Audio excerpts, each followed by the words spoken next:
This is the GMKTec Evo-X2 mini PC. It's one of a range of pint-sized PCs coming to market with the most powerful APU AMD has ever made, the Ryzen AI Max Plus 395, codenamed Strix Halo. The typical 8 cores and 16 CPU threads give way to 16 cores and 32 threads, spread across two desktop-grade Zen 5 CCDs. Connected to that is the central SoC die, containing an XDNA 2 AI accelerator and a big RDNA 3.5 GPU with 40 compute units. This die also houses the 256-bit memory controllers and I/O. Fabricated on TSMC's 4nm node, with all components counting up to a pretty vast 441.72 square millimeters, this thing is a beast. Designed for AI workloads, production, and well, just about anything I guess, our focus in this video is going to be on its gaming performance. Now, this is the first AMD integrated GPU that actually offers desktop graphics performance, so we'll be stacking it up against a range of Radeon and GeForce products. We'll be testing Strix Halo across a range of power points, and yes, we'll be stacking its graphics and CPU processing power up against the PlayStation 5. Bearing in mind how Strix Halo is set to star in a new wave of ultra-high-end handhelds and tablets, well, the potential here for gaming is extraordinary. But first, a word on the GMKTec Evo-X2. I was sent the 64GB version for testing here, which also comes with a 1TB SSD, but there are two NVMe ports inside, so expansion there is possible. Memory, however, that's soldered onto the main board, so choose your SKU carefully. Now, this machine, it's smaller than an Xbox Series S. This certainly lives up to the mini PC name. The only real criticism I can level at it being the noise factor. At high TDPs, the fans do spin up noticeably. Kind of reminded of a base PlayStation 4 in that respect. There's plenty of I/O here, an SD card reader, two USB 4.0 ports, three USB 3.2 Gen 2 ports, two USB 2.0s, 2500 megabits per second LAN port, HDMI 2.1 and DisplayPort 1.4. The system comes with a meaty 230 watt multi-voltage power supply. Powering on the device, the BIOS is pretty minimalistic with not a huge amount of configurable options. That said, you can set the standard power profile, 54 watt silent mode, 85 watt balance mode and 120 watt performance profile. GMKTec says that'll peak at 140 watts, but I only ever saw 120 watts max during gameplay.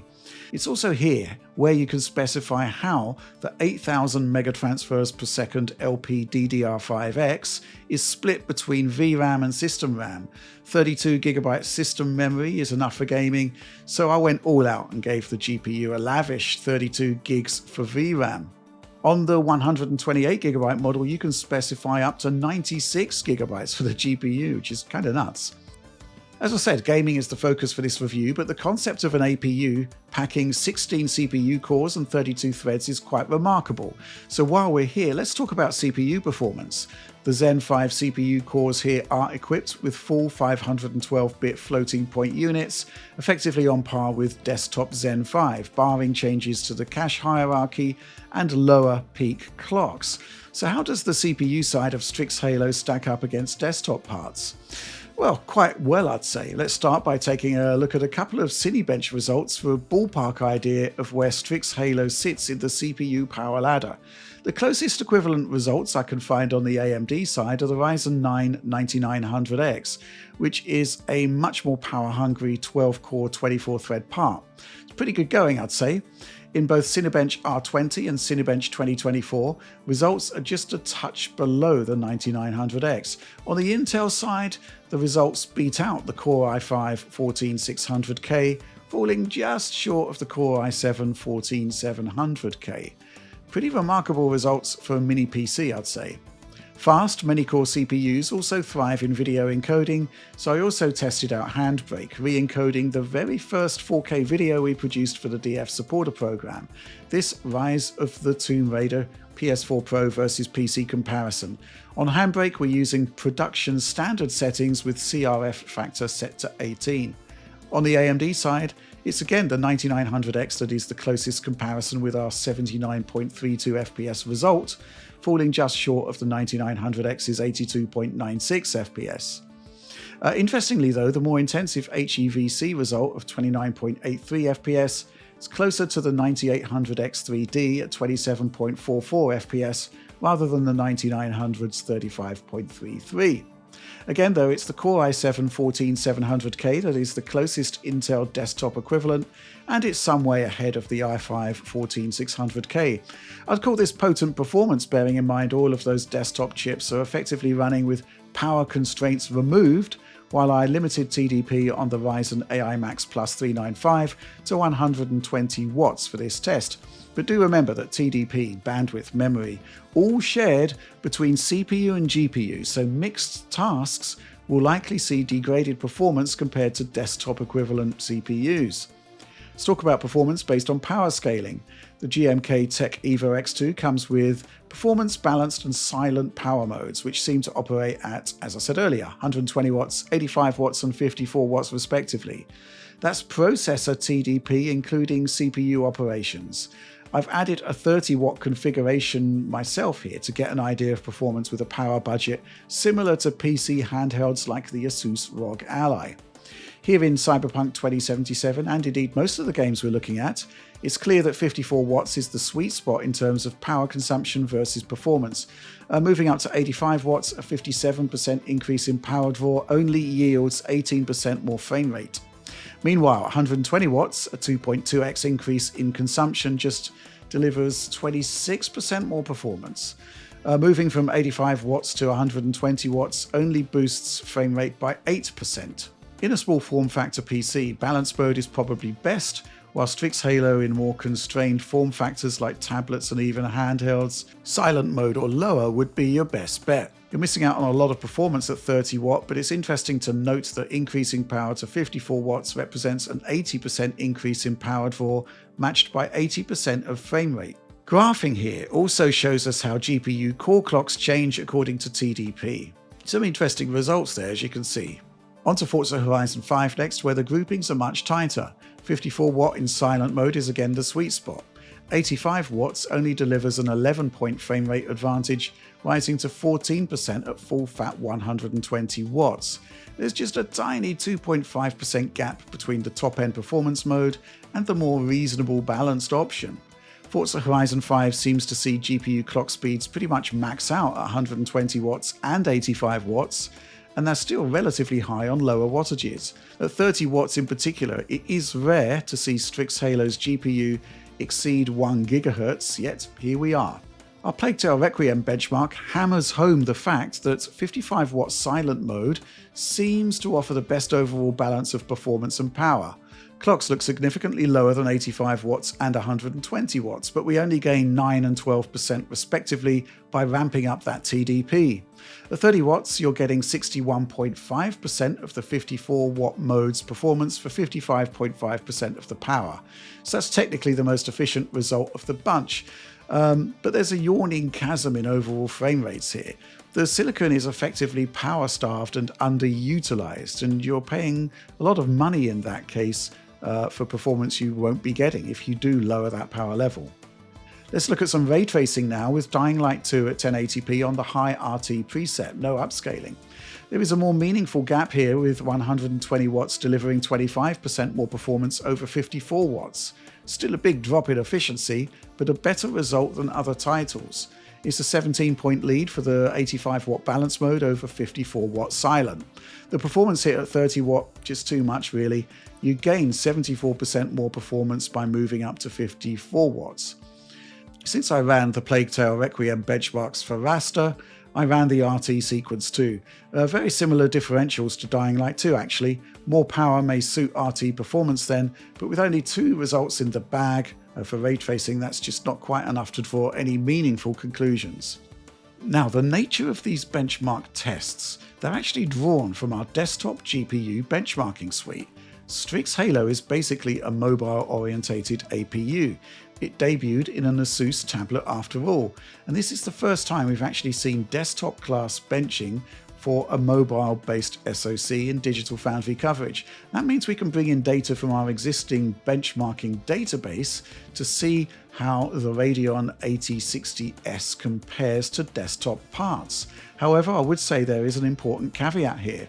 Desktop benchmarks, I was using a Ryzen 7 9800X3D to eliminate all CPU bottlenecks.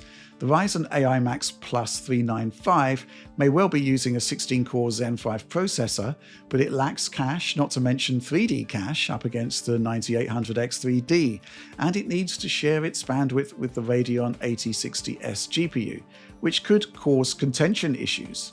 Anyway, let's dig in, starting with comparisons against 3 generations of NVIDIA mainstream GPUs before we move on to some interesting AMD equivalents. Cyberpunk 2077 sees Strix Halo at a midway point of sorts between RTX 5060 and 4060. 5060 a good chunk faster, 45%. Kind of a shock, but it is 12% clear of 4060, beating out the 3060 by 26%. It is worth remembering that this is a streaming test as well as a graphics test, so bandwidth contention may be a thing here. Swapping in some AMD GPUs to compare, the RX 6700 10GB model is as close as you're going to get to PlayStation 5 graphics architecture in the PC space. And with the 8060S at 120 watts, Strix Halo is actually faster, a decent chunk faster, though the 6700 does have more stable frame times. A Strix Halo is effectively on par with the RX 7600, and there's a whopping 40% lead over the RX 6600. I chose that GPU for inclusion as it's pretty much AMD's best ultra-budget discrete GPU. There's a lot of love for it out there. Forza Horizon sees the 8060S in Strix Halo beaten by 4060 and 5060. It's an 8-point lead for the 4060, rising to 26 points for the 5060. AMD's fastest PC APU here commands a 19 percentage point lead over the veteran RTX 3060. Moving over to AMD comparisons, some interesting results. With a 1% lead over the 8060S, the RX 6700 is effectively on level terms with Strix Halo, and it is beating the RX 7600 by 8%. The low-end 6600 beaten by the 8060S by 28 percentage points. Our test sequence for A Plague Tale Requiem is punishing and heavy on bandwidth. A stern test for all GPUs here. RTX 5060 has a 28-point advantage here, but the Strix Halo Radeon 8060S beats out the 4060 by around 2 to 3%. Meanwhile, it's a nice showing against the RTX 3060, a 20% lead. One thing you can't fail to notice, however, is that the frame time spikes on scene cuts are noticeably much longer with the 8060S in Strix Halo up against all of the NVIDIA cards we are comparing against. Looking at AMD, RX 6700 10GB is just 3 points ahead of the 8060S, with a surprisingly poor result from the 7600. Strix Halo here, 41% ahead. But it is interesting to note that the 6700 and the 8060S essentially change places throughout the sequence here based on content. Finally, RX 6600 may be the cheapest, but it's way off pace. 8060S is 69.5% to the better overall. Let's quickly look at some ray tracing here in Dying Light 2. AMD is typically weaker than NVIDIA in pre-RDNA 4 cards at least, so it's no surprise to see the RTX 5060 extend its performance lead here to 41% over the Strix Halo 8060S. It's an 8-point advantage for the 4060 over the AMD APU here, but the average kind of flatters to deceive. The deficit is larger in more complex scenes before leveling out in lighter content. Still, the 3060 is still effortlessly dispatched, a 25% lead overall for 8060S. AMD comparisons are intriguing. RX 6700 and 7600 are essentially on par here, but Strix Halo is ahead of both of them by around 23%, also delivering a 69% lead over the RX 6600. In the past, we've compared RX 6700 10GB performance to the PlayStation 5. This RDNA 2 based GPU is the closest equivalent to the PlayStation 5 GPU in the graphics space, so comparisons against Ryzen AI Max Plus 395 are going to be interesting. We're comparing APU against APU effectively, after all. However, based on specs, Strix Halo has a massive advantage. 8 Zen 2 CPU cores on the console stack up against 16 Zen 5 on the mini PC here. 36 RDNA 2 compute units take on 40 RDNA 3.5. A 7nm or 6nm chip, depending on console revision, is compared here against Strix Halo's 4nm. The console, however, has two advantages: a much higher power draw and a huge memory bandwidth advantage. 448GB per second on the console stacks up against 256GB on the mini PC. That's a 75% advantage for the console. Nevertheless, you've already seen Ryzen AI Max Plus 395 take on the RX 6700 with favourable results, so hopes are high for Strix Halo up against the Sony console, despite that crushing memory bandwidth lead enjoyed by PS5. That optimism is borne out as we look at a range of multi-platform games where we can match console settings. Starting with Alan Wake 2 in its capped 30fps quality mode, performance is very similar between Strix and PlayStation 5. There's actually a sub 1% advantage for Strix here, but essentially 4K output with FSR2 balance mode and tweaked medium settings is PS5 quality mode, and we have a very tight match. And for all the tests here, I'm not maxing the mini PC. I'm running at the 85W balance mode. That'll give us clear water in terms of power consumption against PS5 or PS5 Slim as I used here. Alan Wake 2's performance mode is basically a 1440p output in FSR2 balance mode with minor tweaks to the low quality preset, which still looks pretty great by the way. Neither PS5 nor Strix Halo can lock to 60fps. There's no 30fps cap holding us back here though, but at 85 watts, AMD's latest APU has a 2% performance lead against PS5. That might not sound remarkable bearing in mind we're comparing against a 5-year-old console at this point, but remember the power differential and the vast reduction in available memory bandwidth. Hitman, World of Assassination, it's an interesting one. Back in our RX 6700 versus PS5 coverage, the 6700 was a lot faster on apparently matched settings. It was a discrepancy that was notable enough for IO Interactive to get in contact, who confirmed that the console equivalent settings they gave to us weren't quite right. Medium quality shadows needed to be ultra quality shadows. Also, the console uses ultra quality textures that remarkably aren't available on PC, so an exact match is not possible. Hitman on PS5 runs rather well at 1800p output, barely dropping from 60fps, but you can find some spots like this area in Berlin. PS5 is 1% faster than Strix Halo here, so margin of error really, bearing in mind there's a tiny degree of variance in camera positioning. Here in China though, there's a similarly rare drop on the console, but this time Strix Halo makes a better fist of it with a 9.7% performance leap. If you're wondering why the views here are static, that's because the PS5 game is generally solid. It's only specific views that seem to cause GPU limited frame rate drops. Next up, Black Myth Wukong in performance mode on PlayStation 5 turns off its default frame generation, locks resolution to native 1080p, and effectively runs at high settings with, bizarrely, low quality textures. With the Ryzen AI Max Plus 395 at 85 watts, this entire sequence runs at an average frame rate that matches PlayStation 5, albeit with minor variances across the entire rather long sequence, depending on content. We can also isolate GPU limits on PlayStation 5 by using A Plague Tale Requiem in its 40fps quality mode. 30fps quality settings remained the same, and we're still using Asobo's TAAU upscaling from 1440p to 4K here. In this scenario, we get a 5% performance advantage on Strix, but we are being held back a touch by the 40fps cap here. So far, we've been looking at games where we can find the limits of the PlayStation 5's GPU, but what about the CPU? Now, on paper, Strix Halo's Zen 5 should wipe the floor with the aged Zen 2 cores in the PS5, but it's not quite the whitewash you might have thought.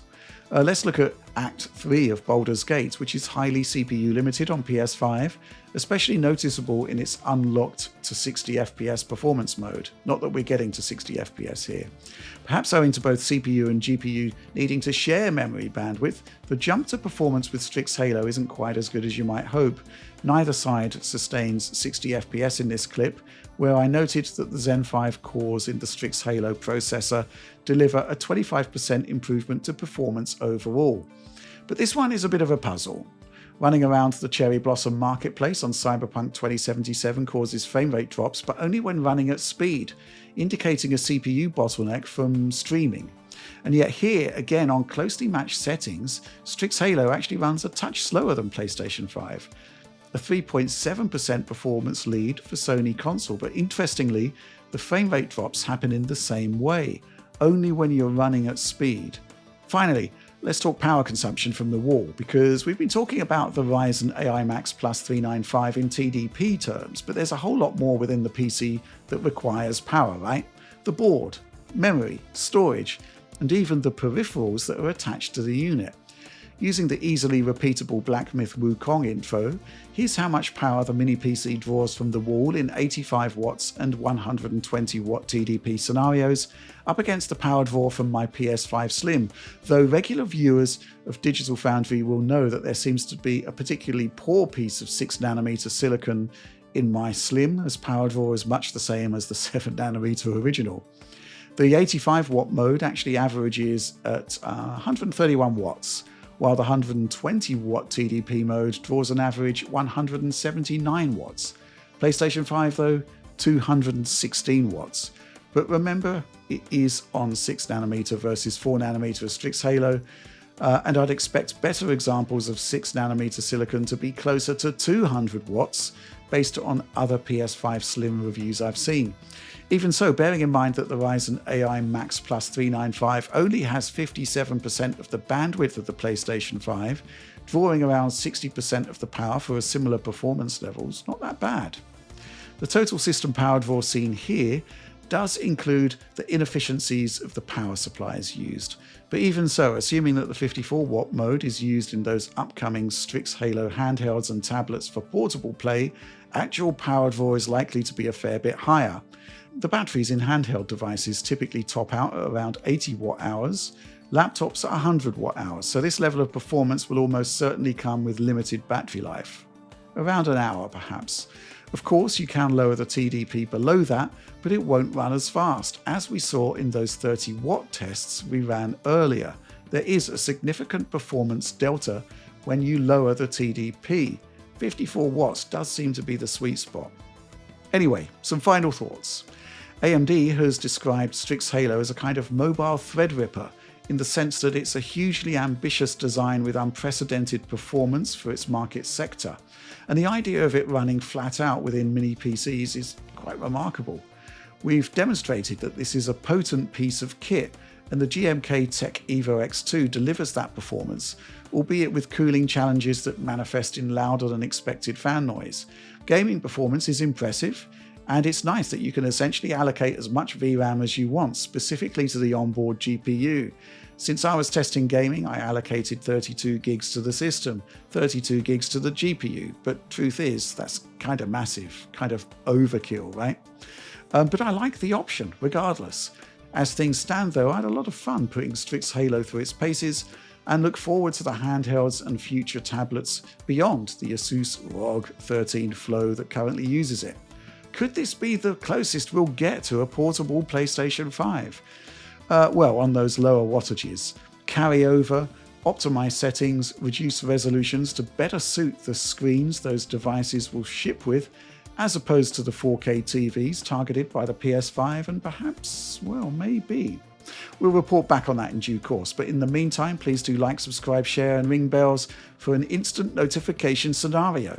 As the video description continues to tell you, Digital Foundry is now fully independent, so please do consider supporting us via Patreon, patreon.com/digitalfoundry. And of course, there's store.digitalfoundry.net for all of our merchandising wares. But that's all for now on this one. Thanks for watching and supporting Digital Foundry.